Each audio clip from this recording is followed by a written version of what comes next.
मालिका नाही बघत तो, पण मध्ये मध्ये असं लुक गेलं की मला वाटतो विलन क्यू आप तसं त्याचं चालू. असं वाटतं की रोहिणीची गाडी अजून फर्स्ट गिअर मध्ये, ती फिफ्थ मध्ये गेल्यावर बघा तुम्ही. अभी तो शुरुआत है. ये तो बस सुरुवात आहे. माझ्या चेहऱ्याला सूट होत नाही तरी मला त्यांनी एवढ्या शूड आणि एवढ्या निगेटिव्ह रोलसाठी सिलेक्ट केलं आणि मी खूप आहे की ह्या प्रोसेसमध्ये ना आपण स्वतःला हरवतो. म्हणजे आपण विसरून जातो की काय मला कशात रस होता किंवा मला काय करायला आवडायचं. नमस्कार मित्रांनो, मी पूजा बुरका. हंच मीडियामध्ये तुमच्या सर्वांचं स्वागत आहे. लक्ष्मींच्या पावलांनी या मालिकेच्या सेटवर पोहोचली आहे आणि खरं तर या मालिकेत सगळ्यांनी भरभरून प्रेम केलं आणि अशीच आपल्या सर्वांची लाडकी अभिनेत्री दीपाली पानसरे आपल्या बरोबर आहे. पहिले तर खूप खूप स्वागत आहे आणि बऱ्याच दिवसांनी आपण भेटलेले आहोत. वर्षांनी भेटतोय आम्ही आणि आम्ही आय गेस 7 वर्षांपूर्वी एक मस्त इंटरव्ह्यू केला होता. खूप धमाल आली होती, खूप मज्जा आली होती आणि 7 वर्षांनंतर पुन्हा भेटतोय.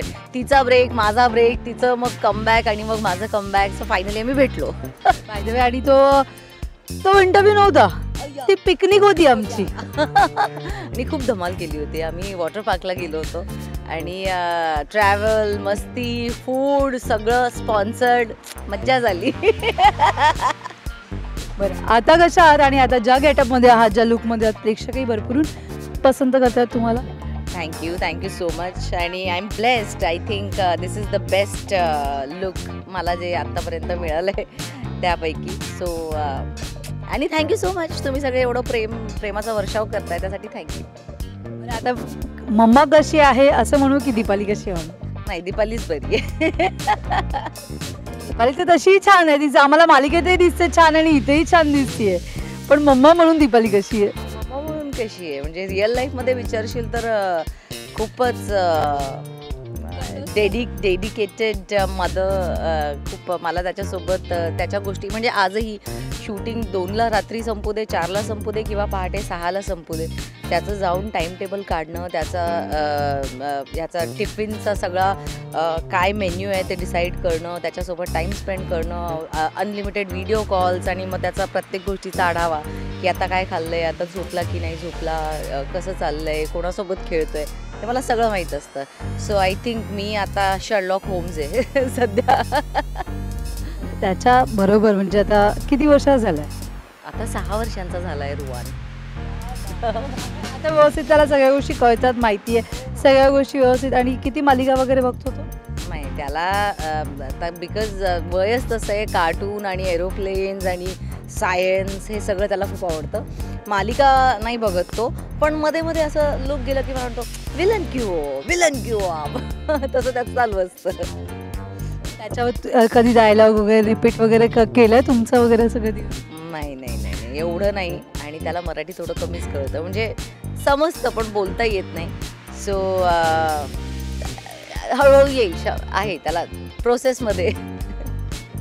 बरं, ज्या पद्धतीने तुम्ही म्हणाला की त्याला नॉनस्टॉप व्हिडिओ कॉल करणं, बोलणं, त्याच्याशी सगळ्या गोष्टी त्याच्या अपडेट घेत राहणं, पण एक अभिनेत्री म्हणून आणि एक आई म्हणून ही जी तारेवरची कसरत असते ती कशा पद्धतीने तुम्ही एवढे वर्ष मॅनेज केली? डेफिनेटली ब्रेक घेतला होता, पण मधल्या काळात तुम्ही आला देखील होतात. सो त्या गोष्टी कशा मॅनेज केल्या आणि कशा पद्धतीने हँडल केल्या? आत्ता लकीली रुवान अशा एजमध्ये ना 6 वर्षांचा आहे, ज्यात त्याला बऱ्याच गोष्टी कळतात की आता माझी आई काम करते किंवा ती आता इथे नाही राहू शकत किंवा सकाळी त्याला तो झोपलेला असतो आणि मी पहाटे 6ला वगैरे जर निघाले घरातून तर त्याचं असं असतं की थांब ना. पण तो तितकंच समजूनही घेतो आणि टचवूड तो स्वतः इतका अंडरस्टँडिंग आहे, त्याच्यामुळे मला जास्त त्रास नाही होत, नाही तर मी गिल्टमध्ये मेले असते. असं म्हणालात की म्हणजे प्रत्येक जण आपलं करिअर सोडतात जेव्हा मुलबाळ होतं किंवा हे होतं, करिअर सोडून देतात लिटरली. आता बस झाला आणि आता मूलबाळ, पण त्याच्यामध्ये त्याचं करिअर आणि त्याचं घडवणं, त्याला त्याची जडणघडण त्याच्याकडे सगळ्यात जास्त लक्ष असतं, स्पेशली मुली. तर आत्ताच्या मुलींना काय सल्ला द्याल किंवा काय सांगाल? मला एकच सांगायचं आहे की आयुष्यात ना ऑफकोर्स आई म्हणजे आपला एक दुसरा जन्म असतो.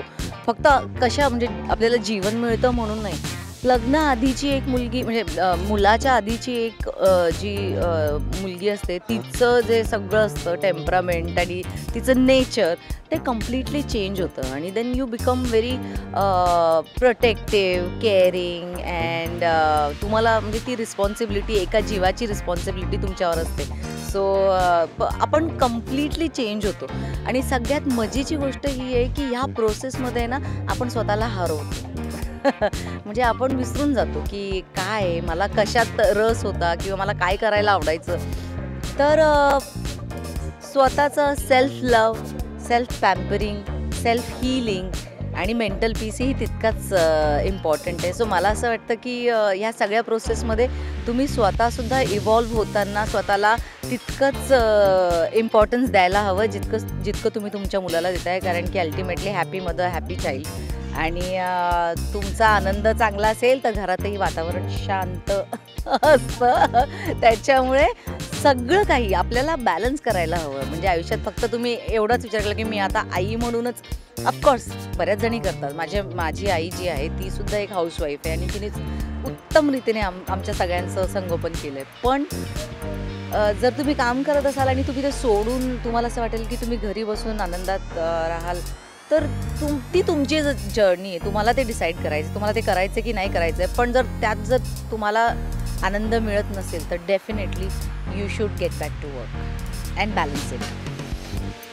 बरं, आता मालिकेबद्दल बोलूया. काय सांगाल या मालिकेबद्दल? म्हणजे एक तर बऱ्याच वर्षांनी तुम्ही या मालिकेत दिसलात त्यामुळे तो एक प्रेक्षकांना आनंद आहे. पण एक अगेन विलन आणि या सगळ्या गोष्टी आता एक म्हणतात ना गाडी रुळावर लागली आहे तुमची ही कंटिन्यू आणि प्रेक्षकांनी आता तुम्हाला पसंत करायला सुरुवात केली. तर त्यामुळे किती ते एक वेगळी मजा आहे. हो, खूप मजा आहे.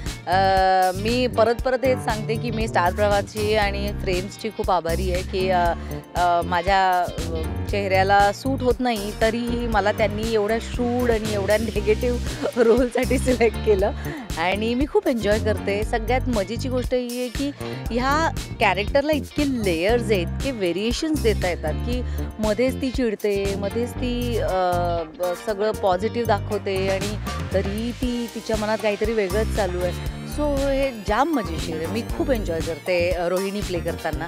आणि लक्ष्मीच्या पावलांनी हे सिरियल मला ह्याच्याविषयी तुम्हाला थोडंसं सांगायचं आहे की आत्ता आहे ना आमच्या सिरियलने स्पीड पकडला आहे. सो एकही एपिसोड मिस करू नका. कारण की आता खूप प्रेक्षकांनी डोक्यावर उचलून धरली ही मालिका. कारण की TRPच्या रेसमध्ये जरा मागे होती पण आता एकदम चांगलीच पुढे गेलेली आहे. सो ताई, पहिले जाता तर प्रेक्षकांना म्हणजे लोक तर प्रेम करतात या मालिकेवर, तुमच्यावर प्रेम करतात, पण अजून किती कारस्थानं करायची बाकी आहेत आणि अजून किती तुमचे शेड वेगवेगळे नेगेटिव्ह पाहायचे? अजून खूप काही व्हायचं आहे. मला असं वाटतं की रोहिणीची गाडी अजून फर्स्ट गिअरमध्ये, ती 5th मध्ये गेल्यावर बघा तुम्ही. अभी तो सुरुवात है. ये तो बस सुरुवात है. थँक्यू सो मच आहे.